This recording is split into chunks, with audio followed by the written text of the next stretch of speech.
Okay, listen. Chances are, if you've been into sneakers for a while now, there are some things that annoy you, things that piss you off, things that irk you, pet peeves about the sneaker game. It's inevitable. It's gonna happen. If you're brand new into sneakers and shoes and you just subscribed to this channel or you just stumbled across this channel and you're just getting into things, some of this may go over your head, but I think you'll get the gist. There is just some stuff that continues to bother me. This is just me, by the way.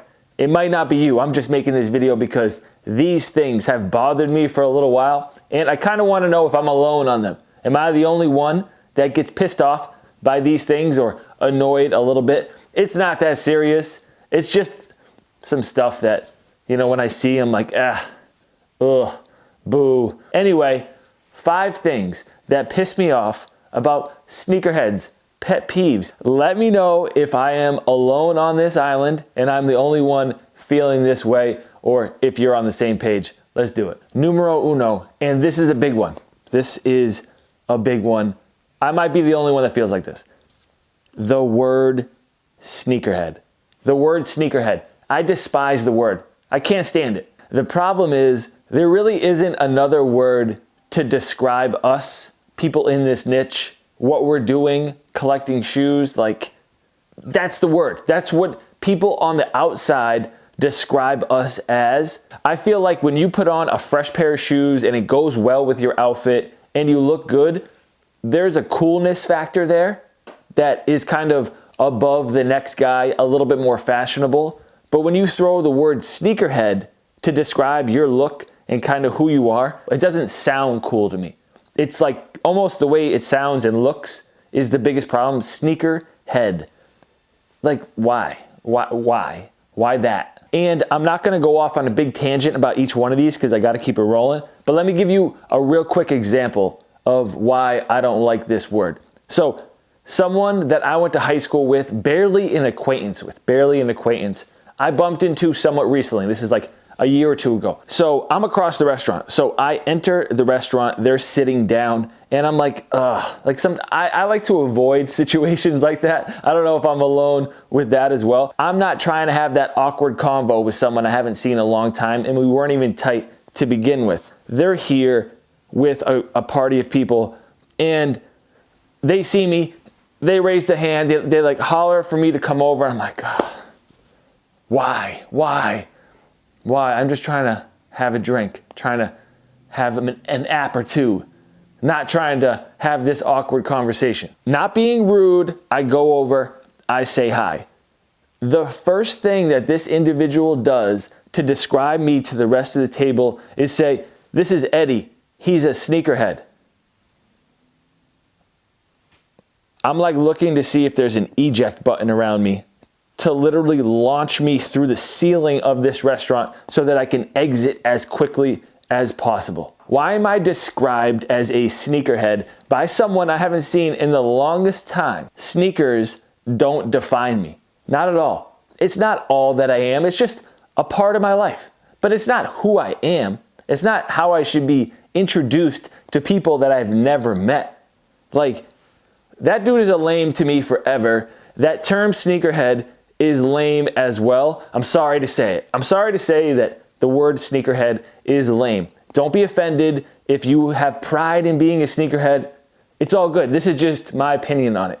I don't like the word sneakerhead. I just think that saying you're into shoes or fashionable is a better way to approach things. There's not a word that takes its place exactly. The word sneakerhead, not a fan. Next. This next one may offend some of you, so I'm sorry in advance. I'm sorry.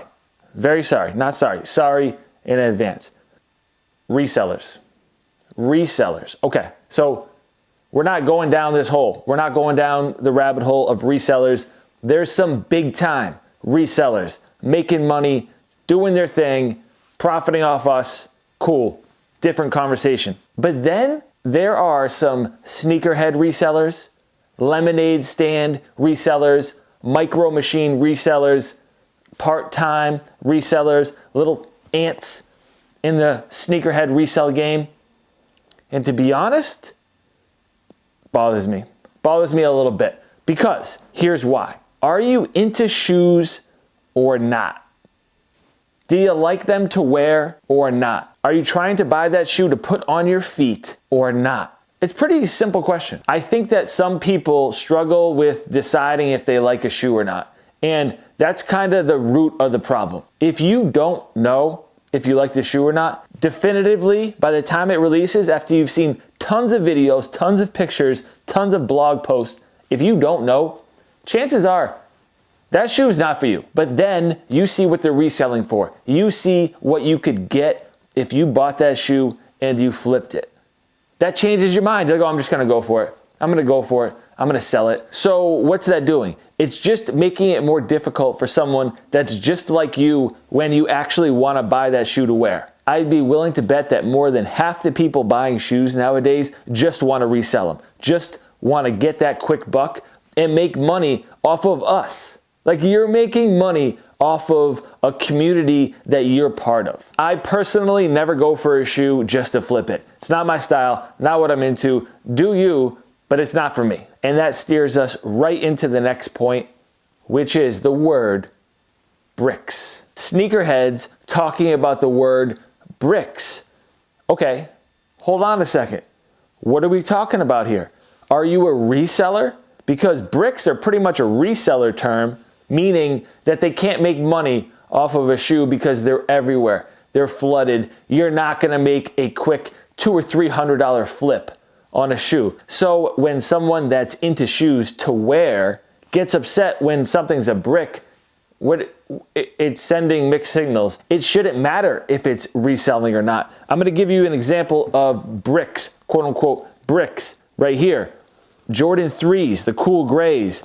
You can pretty much get these for retail. I think that these are excellent. But when people see that they're not going for University 1 prices, all of a sudden they're not that appealing. They're not as cool. Why is that? It shouldn't matter what the shoe is reselling for if it's cool or not.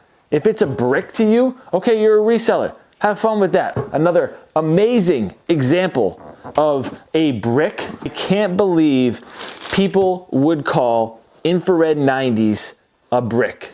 How? How, man? It is literally one of the most classic Nike sneakers that's out there. If I walked into a Finish Line and saw these on the entire wall, literally 40 pairs of infrared 90s just sitting there, I think it would be amazing. It wouldn't take away from the appeal of this shoe.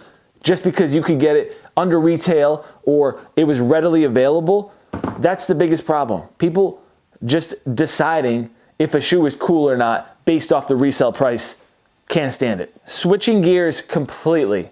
Talking about the YouTube sneaker world, the thumbnails on some of these sneaker videos are wild. I can't believe it's not more of a discussion. It's kind of YouTube in general. It's not just the sneaker space, but I feel like the sneaker space is the most guilty, almost. Like, it is bad out there. If you actually look at some of these thumbnails,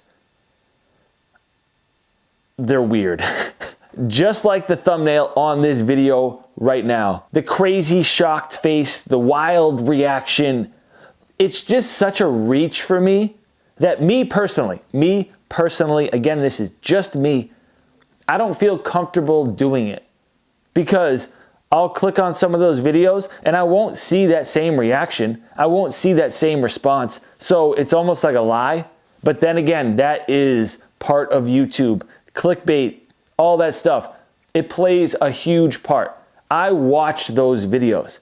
Other YouTubers that have the crazy facial reactions with tons of sneakers piled up behind them, I watch those videos without question. I click, I watch, I like the content. Some of my favorite YouTube channels have those over-the-top thumbnails. I just don't like it for me personally. I see some and I'm like, weird thumbnail, still click, still like the content, still like the videos. But for me personally, like when I do a thumbnail, it's either a screenshot from the video or a picture real quick. If I look at that picture and I'm making a weird facial reaction that's outside of the content that I have in that video, I don't feel comfortable. Like I look at it and I'm like, ugh, I don't want that. The problem is you don't get as many clicks. It doesn't draw as many people in when you have a straightforward thumbnail. But I don't care. I can't do it, nothing wrong with it, but it's just not my thing. Okay, last up, and this one I don't really get. I don't get why this is. Maybe you can elaborate down in the comment section and let me know if you're like this or if you know anyone like this. People that won't give other sneaker brands a chance. Now, Nike, Jordan, they're on top. Jordan brand, it's my favorite. I love retros. They're always on my feet. I love Nikes as well. But man, I'm telling you, New Balance, Reebok, Adidas, Saucony, Puma, they have some good stuff to offer. You just have to be willing to wear the brand. Some people are just like, I wear Jordans and Jordans only. No matter what I'm doing, I'm always in Jordans. I respect the loyalty, but you can still be loyal to a brand and sprinkle in some other stuff. I love New Balance. I've been wearing both of these consistently, but there are people that wouldn't dare put these on their feet. Same thing with Puma, same thing with Reebok. And I don't get that. Is it because this is a runner and Jordans are a basketball shoe, so it's not the look that you like? Or is it just an acceptance thing? Do you think that people are gonna look at your shoes and say, oh, those are New Balance, those aren't as cool as the newest Jordan 6 or the newest Jordan 1, whatever it is? I don't get it. Like, I wanna know. Is it because they don't look as appealing to you? Because all of these brands have classics and they have good quality. Like, come on, man. The quality on New Balance is unmatched. Do you guys know that? I don't know if you do. You might not. Is the suede on these substantially better than this? By far. Are these more comfortable than these Air Max 90s? Definitely.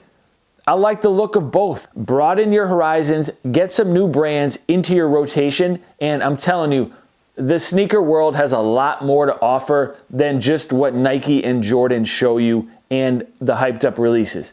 Every one of those brands I just mentioned has a classic shoe. They're amazing. Give them a shot. So let me know down in the comment section if you feel the same way about any of this stuff. If you enjoyed this video, definitely hit that like for me. Subscribe if this is your first time watching one of my videos. I got a lot more content on the way. Thank you guys for tuning in. I'll catch you next time.